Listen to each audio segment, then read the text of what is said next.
Radio Raheem here with Kelly Pavlik. You're here in Las Vegas. I mean, everybody who's anybody and has any love for the sport has to turn up for this fight. I know it's been a long day for you, but I have to run you through some predictions.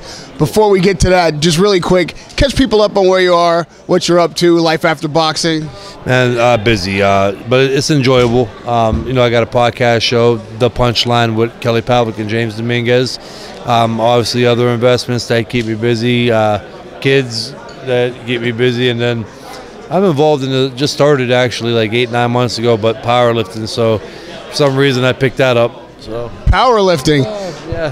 How does that compare to your conditioning as a boxer? I'm absolutely the opposite, and I think that's why it's fun and competitive. The one thing is they're like, "Hell, you got to get down to 220. I got to lose 8 pounds," and I'm like, "All right, I got that. That is nothing." Now trying to get down to 160, being 6'1 1/4", 6'2", that's totally different. Right, and when you started as a boxer, did you ever think you'd hear the words, "Hey, Kelly, you got to get down to 220"? No, I never thought of that, man. I'm starting to like pay close attention to my belly and everything too, and I make the excuse to I say, well, you know what? It's well deserved after all the years of having to make 160 pounds. So right. Yep. Well, two guys that have to make 160 pounds tomorrow, Canelo and Triple G. Give me your prediction.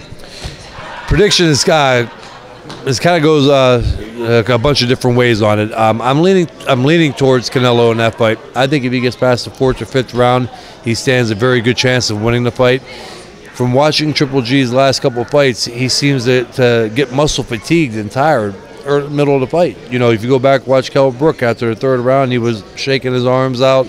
Danny Jacobs, he was tired, after the 6th round. I think if Canelo fights and makes the right moves, which he has good footwork, not talking about being fancy all over the place, but make the right moves, inches and angles, make Triple G miss and be in range to counter that, I think he can win that fight. If he garners enough of the rounds, and I think he can, especially I think he's going to win the later rounds, he can win that fight.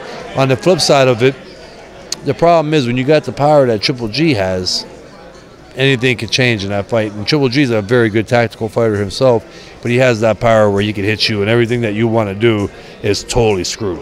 You know what I mean? What if we get, which we all expect to get, Lomachenko in the ring against Rigondeaux? I think it's going to be an entertaining fight. A lot of people that are so fans of boxing think it's going to be boring because of their styles. I think it's going to be a very fun fight to watch. I go with Lomachenko due to this. They both are very identical in their style of defense and everything else, but I think Lomachenko puts a little more pressure on, and he's a bigger guy by weight class that he has fought at. I see Lomachenko trying to put throwing more punches, trying to put more pressure on Rigondeaux, and eventually in a close fight, I see that winning him the fight with his aggressive style compared to Rigo, which I don't know how aggressive it'll be, though. It's going to be a very tactical fight. Another fight that's not quite made yet, but we are expecting on the horizon, Wilder-Ortiz, heavyweights. It's going to be good to see a real fight for Wilder, though. Wilder, besides some of his offensive laps in his fights, the windmills and stuff like that, Wilder is probably one of the more natural, gifted heavyweights out there, and with his height, I think if he could stick behind that jab, and he's got very good speed for a heavyweight. But Ortiz is a strong guy too, though. He really is. So, in this one, I'm going to have to lean a little towards Wilder, though. Now, Joshua Pulev is going to be hopefully just a week before Wilder-Ortiz, which is the rumor. But with that fight is made, where are you going? I can't really comment on that one because I really haven't seen too much of either of them, so I don't know on that one. Did you catch the Joshua Klitschko fight? Yes, I did. Oh wait, I'm sorry. Anthony Joshua. Anthony Joshua and Pulev. Oh, ooh, I wasn't paying attention to that one. I was looking at my phone. Joshua got kind of reminds me a little bit of the middleweight version of Triple G, but Triple G's nowhere near as bad. He was doing great in that fight with Klitschko and got tired. Tired. Couldn't stand up.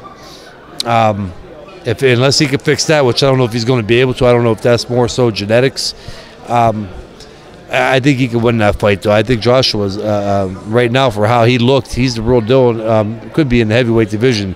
I don't know how much that's saying in that division right now, but Well, it might be saying a lot if both of these guys win their current fights. You know, if Wilder does get past Ortiz and Joshua beats Pulev, they're going to face each other. So if you got these two guys, Wilder, Joshua, I think that could spike. I really could. I think that could spike boxing, their heavyweight boxing. I mean, it's a lack of in that weight class too. You know, you got the fights that have not been happening with what you have there to work with. You know what I mean by that? Wilder, Joshua, that's another good one. Joshua could be good if he's in shape. He's known to be in shape. I have to lean towards Joshua in that one because he has the height to match Wilder, and he's bigger and stronger. I have to go with Joshua, and he's slowly getting the experience too. And what would be your first Kelly Pavlik heavyweight bout? Butterbean. Radio Raheem with Kelly Pavlik. We're happy to see you back around, man. It's a pleasure to talk to you. Thank you, I'm man. sure. Hey, if I catch you after the fight, man, we'll talk some more boxing. Radio Raheem with Kelly Pavlik.